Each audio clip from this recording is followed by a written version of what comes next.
Hello বন্ধুগণ, আমরা আমরা রেডি উঠি ওইয়া বাইরে গেছি একটা বার্থডে পার্টি অ্যাটেন্ড করার। তো আমি ঘর থেকে আর ভিডিওটা শুরু করতে পারছি না। আমরা তো গিফট লই লাইছি, বাট সুজনদাও ইনভাইটেড, সুজনদার কিছু গিফট লইছে না। তখন সুজনদার গিফটটা আমরা চয়েস করা তাইছি জন্য আর কি। তো একটু পরে দেখতে পারবা কার বার্থডে কিতা সব কিছু, তোমরা সঙ্গে থাকি। হ্যালো বন্ধুগণ, তোমরা আবার তাইরে দেখিয়ে ভাবিও না তাইর বার্থডে। না না বন্ধুগণ, তাইর বার্থডে না, তাইর বোনের মেয়ের বার্থডে আর কি, মানে বোনজির বার্থডে। তো এই বার্থডেটা কোন জায়গা করা হয় জানো? এই যে জায়গার মধ্যে। তো যারা যারা ইনভাইটেড আসলো মোটামুটি তো সবাই আই গেছে। একটু পরে কেক কাটিং শুরু হইব, কিন্তু তার আগে মাসিয়া যদি পোজ দিয়ে ফটো না উঠে এটা হইব একদমই হইতো না। তো এই যে বইয়ে বইয়ে মাসিয়া পোজ দেয়, আর ওইদিকে আমার বইনেও পোজ দিয়ে ফটো উঠার লাগিয়ে দেখো এখানে খেলা শুরু করে দিছে। তো সবারটা দেখে আমার যে মন মানবো এরকম কোনো কথা আছে? আমারও মন মানতো না। তো আমিও এক দুইটা ডিএসএলআর যখন আইসে সামনে, ফটো না উঠলে হয়নি, একদমই হয় না। তো এখানে আমিও কিন্তু ফটোশ্যুট করা শুরু করে দিছি। বন্ধুগণ, এরকম কোনো সময় ফটোশ্যুট করছি না, বাট এই যে সময় বিয়া তুয়ার যাই ডিএসএলআর পাই, তো এই সময় তো ফটো উঠতেই লাগবো। এইদিকে কিন্তু আমরা ফটো উঠতে উঠতে এই দেখো বার্থডে গালে গেছে। বার্থডে গালে অত কিউট লাগে, আর ড্রেসটাই তো আরও সুন্দর মানাইছে, দেখতে পারছো? তো এখন আমরা সুজনদাও আই গেছে ইনভাইটেড, আর এই যে বার্থডে গালের মা।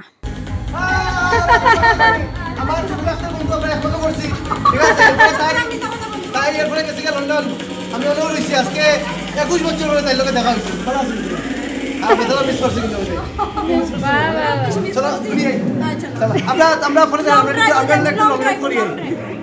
আর বন্ধুগণ, বাচ্চারা ফটোশ্যুট করা বহুত কষ্ট। আমরা দেখি খুব সুন্দর সুন্দর মানুষের ফটোগুলা উঠায়, কিন্তু এটার পিছনে যে অত কষ্ট, ময়নারে খেলনা দিয়া অত আমরা হাসি মাথা খড়াইলাম যাতে ফটোগুলো সুন্দর হয়। কিন্তু মানে কি দেওয়া জানো না, এই সময় বেশি মানুষ বা এরকম ড্রেস ইউজ করে বাচ্চারা এমনি মুড এটা চেঞ্জ হয়ে যায় জানি। তাও মানে ময়নারে খুব চেষ্টা করি এখানে ফটোশ্যুট করাইছে। আর এদিকে তো মাসি আবার শুরু হয়ে গেছে। মাসি অত ফটোশ্যুট করে আর কি, তা ময়না দেখে বড় হইলে হইবা আমার বার্থডে আসলো না মাসির বার্থডে আসলো খোয়াই জানা। এদিকে দেখো ময়নার মারে দেখে তো লাগে ময়নার মারই বার্থডে। এদিকে এখানে আমরাও সবাই গিয়ে ফটোশ্যুট করছি। আর এখন ওই যাব কি তা তো কেক কাটিং, কিন্তু কেক কাটিং তো ফরের কথা, মেইন তো মাসি তারা ফটো উঠে আনি, তো ফটো উঠে যাই না তাই যে প্রিয়া, কিন্তু গিফট আমিও পাইবো। দেখো এই দেখো মুম্বাই থেকে আইছে গিফট আমাদের লাগি। দেখো বন্ধুগণ, দাদার মুখে হাসি দেখো, সবাই রেডি দেখার লাগে। দেখো এদিকে ক্যামেরা, এদিকে একটা মোবাইল। ফুটি আজকে যদি আইতাম না এটা আমার মিস হয়ে যেত, তাই তখন তো আর শিওর দিত না। না দিত, আমার কাছে দিয়ে যাইতো। এটা যখন আপনার শীত বেশি থাকবো তে ফরবা, যখন বাইরে শীত কম তো আপনি এমনি লাগাইতে পারেন। এটা নতুন স্টাইল। ওকে, আমরা কেক আই গেছে এবং তাই জন্মদিন উপলক্ষে কেকটা আমি আনছি না, আমি হল থেকে আনছি। কে আনছি জানি না, আমি জাস্ট নিয়ে রাখলাম। চলো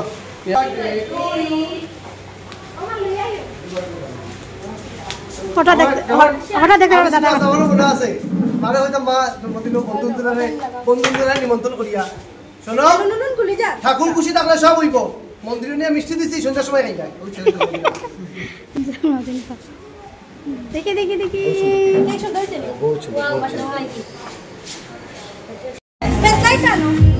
আমরা এক দুটো উঠে মনা কে আইছ মনা তারা আগে বার্থডের গান লাগাইছিল তখন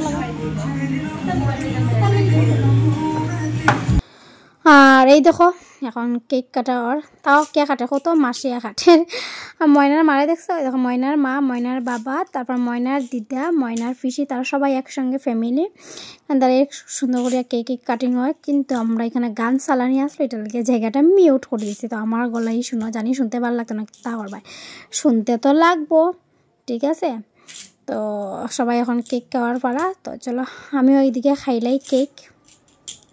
বন্ধুগণ, বার্থডে কেক খাইতে কার ভালো লাগে কইও তো? আমার বেশি একটা কেক খাইতে একদমই ভালো লাগে না, কিন্তু বার্থডে বলিয়া কথা একটু তো খাইতেই লাগবো।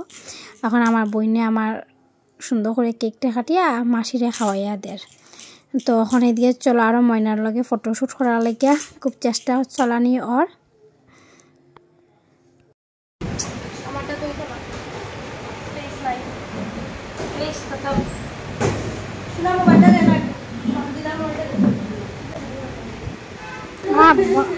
তাই এক্সাইটেড খাওয়ার লাগে, তাই এক্সাইটেড।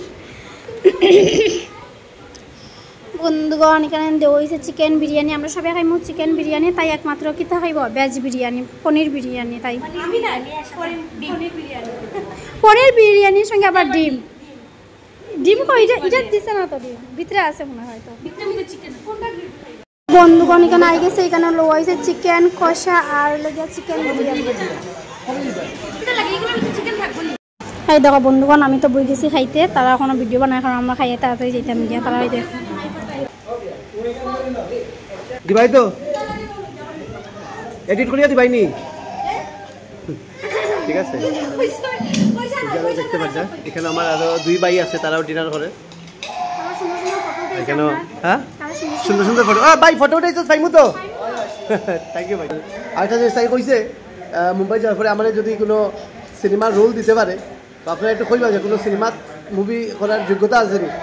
তাই যদি আমার এখনও লইয়া যায় আমি ওদিকে শিল্পারে লইয়া যাইম, এরপরে পূজারও লইয়া যাইম। আমি এবারে চিন্তাধারা আমি আছি আর কি, ঠিক আছে। বহুত হয়েছে ছোটো পর্দা, ওখানে ওরা বড় পর্দার যেতাম, ঠিক আছে। কিনা শিল্পা বড় পর্দা যেতাই নি, আমরা এখন বড় পর্দার যেতাম, যেটা সিনেমা হয়, ঠিক আছে বন্ধুরা।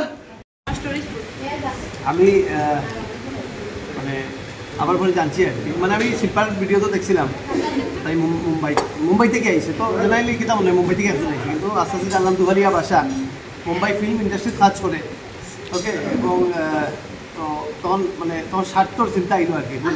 কদিন মুম্বাই গেলে কইমু শুনো না রেল স্টেশন থেকে মানি ব্যাগ নিচে গিয়ে খালি উনি নাই কই থাকতো কইয়া খালি দিব, তখন তো তাই একটা ব্যবস্থা করিয়া দিব আর কি, ভাই জানি তুমি তাই বহুত ভালো। তাই একটা ফ্ল্যাট ফ্লোর বান্দ্রার মধ্যে, আমি কি কোনো জায়গা তো গেছি না, কত একটা বান্দ্রা এবং সি ফেস কিতা মানে জানলা থেকে সমুদ্র দেখা যায়, ঠিক আছে। আচ্ছা জানলা থেকে সমুদ্র 10 কিলোমিটার দূরে, ঠিক আছে। ওটা যাইব এবং আমরা শিল্পা এবং আমরা পূজা যাইব পুরা গড় সঞ্চার যখন